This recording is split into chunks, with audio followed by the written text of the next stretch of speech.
Salut, bienvenue sur notre chaîne YouTube Impôts et Fiscalité. Aujourd'hui, nous allons traiter d'un nouveau thème, la notion de déclaration, notion de paiement et notion d'absence de déclaration.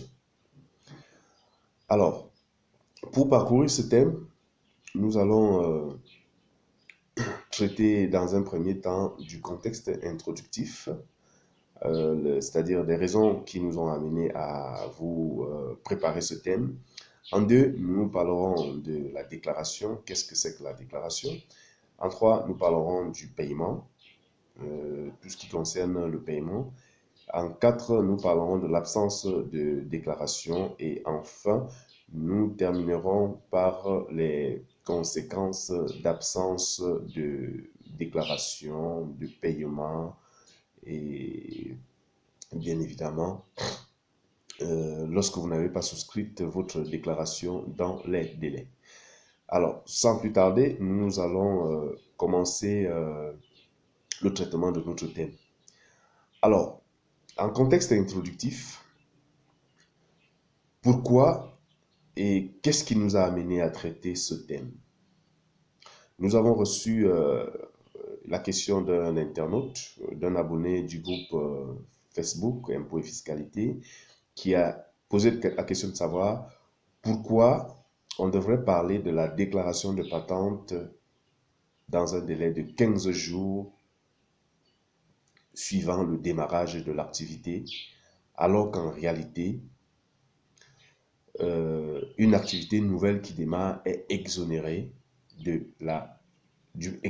paiement de la patente pour la première année et même allant jusqu'à 2 ans si cette entreprise est inscrite au CGA.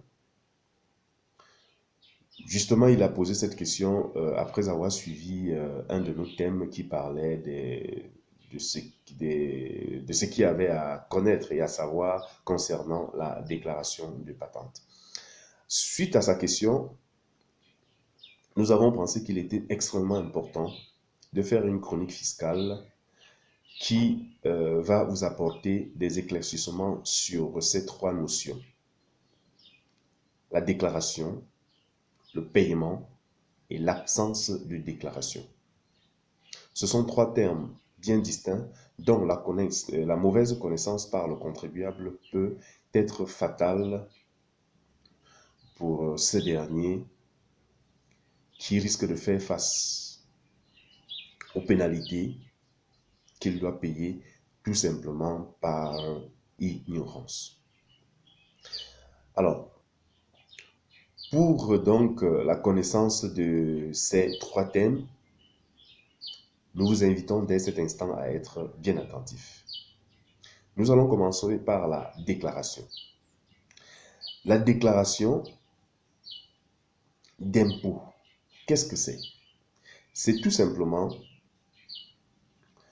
le fait par un contribuable de communiquer à l'administration fiscale les informations sur son activité, nouvelle ou ancienne, pour permettre à l'administration fiscale de faire son imposition ou alors de le fiscaliser.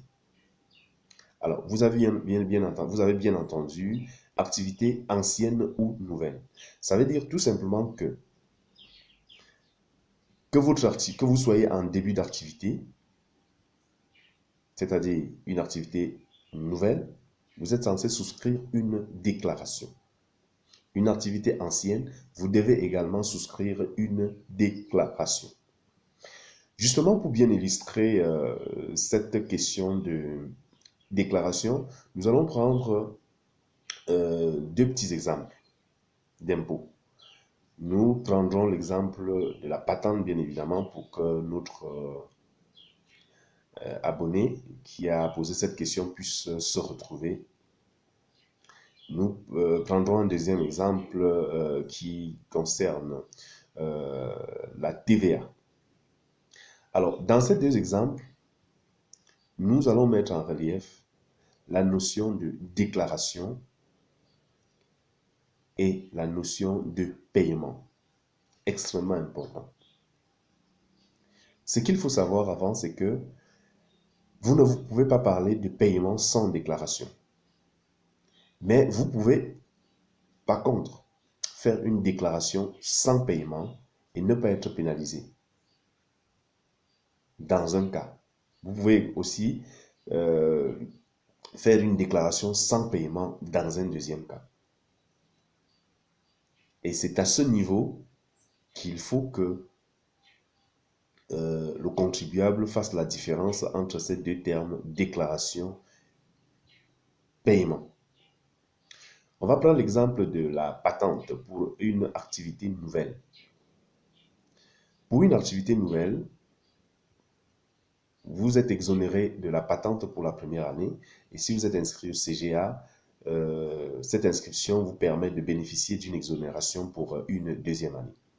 Alors, vous êtes exonéré de la patente, du paiement de la patente, mais vous n'êtes pas exonéré de la déclaration de patente. Donc, vous devez souscrire une déclaration en bonne et due forme auprès de l'administration fiscale et obtenir naturellement, selon le Code général des impôts et selon l'ancienne procédure, une patente avec mention exonérée.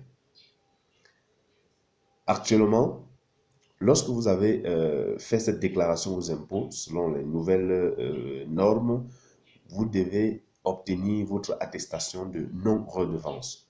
Donc, on pourra vous donner votre attestation de non-redevance parce qu'en fait, vous avez fait souscrire votre déclaration de patente. Déjà, il faut préciser que pour ceux qui sont au CDI, vous devez remplir un formulaire et fournir un certain nombre d'informations. Pour ceux qui sont au CIM, Centre des impôts de moyennes entreprises, ou encore la direction des grandes entreprises, il faut faire la télédéclaration sur Internet. Donc, maintenant, si vous avez une activité ancienne, vous devez également souscrire la déclaration auprès des impôts, soit par déclaration manuelle pour les CDI ou par des télédéclarations sur Internet pour ceux qui sont au CIM et à la DGI. Et maintenant, après cette souscription, vous devez vous présenter, vous devez également attendre, pour ceux qui sont au CDI, l'obtention des bulletins d'émission pour payer à la caisse, ou pour ceux qui sont au CIM ou à la direction des grandes entreprises, obtenir l'avis d'imposition après télédéclaration sur Internet pour diligenter le virement à la banque, virement pour paiement.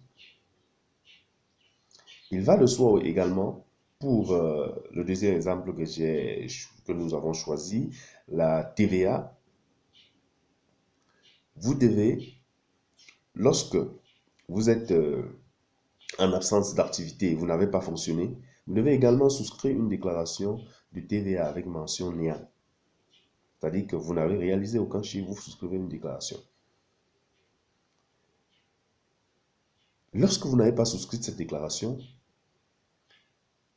vous vous soumettez à une sanction sans le savoir.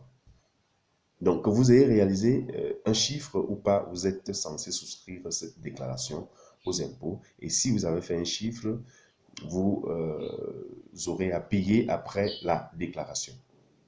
Donc, ce qu'il faut comprendre, c'est qu'en fait,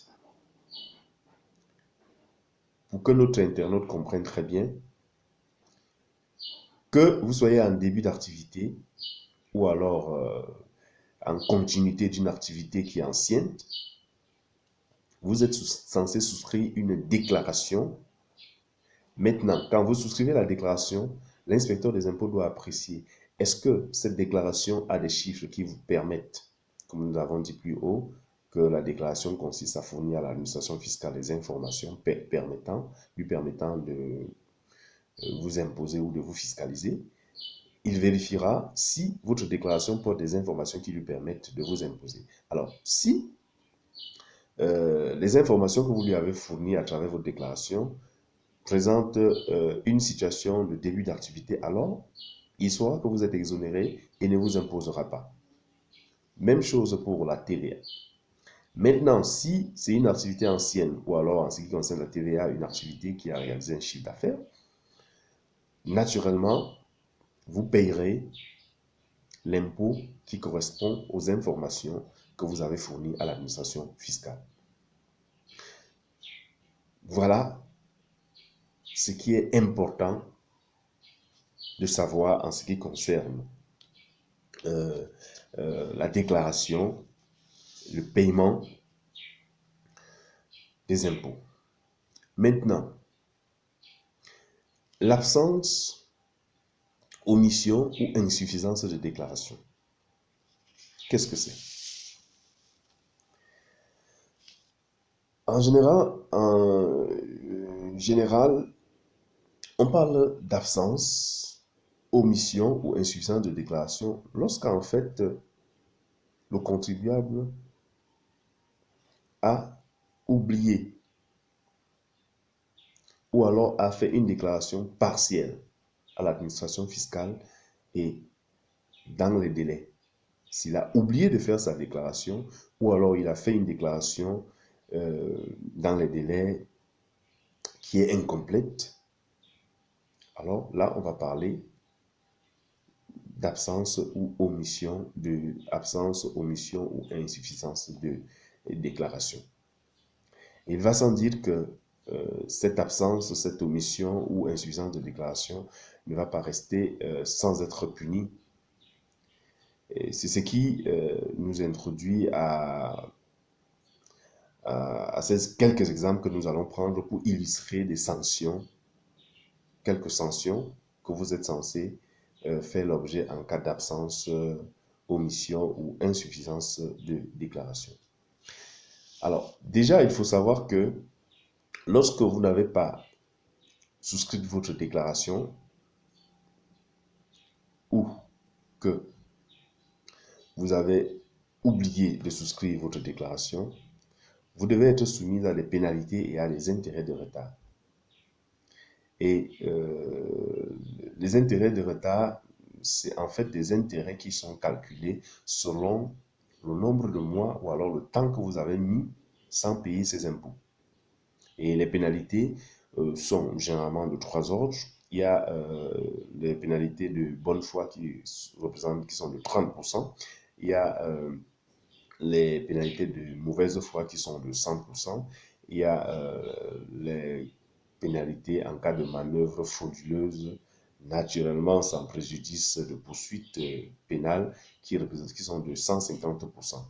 Et en plus de ces pénalités, comme je l'ai dit plus haut, vous êtes soumis aux intérêts de retard qui représentent 1,5% par mois et plafonnés à 50%. Donc, on va calculer 1,5% par rapport au temps, ou alors le nombre de mois que vous avez passé sans payer les impôts. Et se rassurer que ce plafond, que ça ne dépasse pas un plafond de 50%. Et vous allez payer en plus des pénalités que nous avons relevées plus haut. Maintenant, pour l'absence de déclaration, lorsque vous n'avez pas du tout déclaré et que l'administration fiscale vous fait une mise en demeure et que vous ne réagissez pas, parce que l'administration fiscale est censée vous relancer, vous rappeler lorsque vous n'avez pas fait une déclaration, c'est ça qu'on appelle la mise en demeure, alors vous devez faire l'objet d'une taxation d'office. C'est en fait un calcul qui est forfaitaire sur un certain nombre d'éléments définis et arrêtés par le Code général des impôts pour déterminer l'impôt que vous êtes censé payer. Et à ce moment, c'est majoré de 100% ou de 150% de pénalité. 100%, c'est généralement la sanction appliquée dans le cadre de la taxation d'office, parce qu'en fait, il y a mauvaise foi établie, et 150% en cas de récidive. C'est-à-dire que si vous vous comportez ainsi pour une énième fois, il y a cette récidive. Il y a d'autres cas de pénalisation qui sont, par exemple, lorsque vous avez souscrit une déclaration de revenus faisant apparaître un impôt néant ou crédit d'impôt. Ici, il faut parler, par exemple, de la déclaration de DSF. lorsqu'on vous a fait une relance, l'administration fiscale vous a fait une relance, et qu'en fait, vous venez souscrire une déclaration de revenus, c'est-à-dire la DSF, après cette relance-là qui porte un montant néant ou un crédit d'impôt, vous êtes soumise à une pénalité d'1 million de francs. Oui, 1 million de francs, vous avez bien entendu. Alors, autre figure de pénalité que je vous ai présentée ici, il y a les annexes de cette DSF-là et certaines informations qui sont exigées dans les articles 18, 18 bis et portant sur la déclaration de revenus. Lorsque ces informations ne sont pas fournies, vous devez payer une pénalité d'1 million par mois après la mise en demeure. Donc, pour faire une mise en demeure pour déclarer ces informations, vous ne l'avez pas fait, chaque mois qui passe, vous êtes pénalisé d'1 million de francs.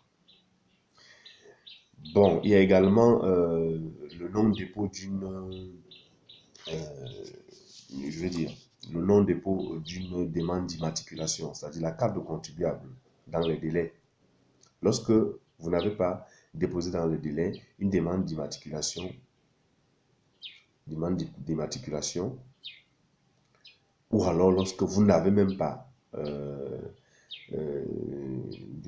souscrit la demande, vous êtes tenu par une pénalité de 100 000 francs par mois. De 100 000 francs, autant pour moi. Tout simplement une pénalité de 100 000 francs.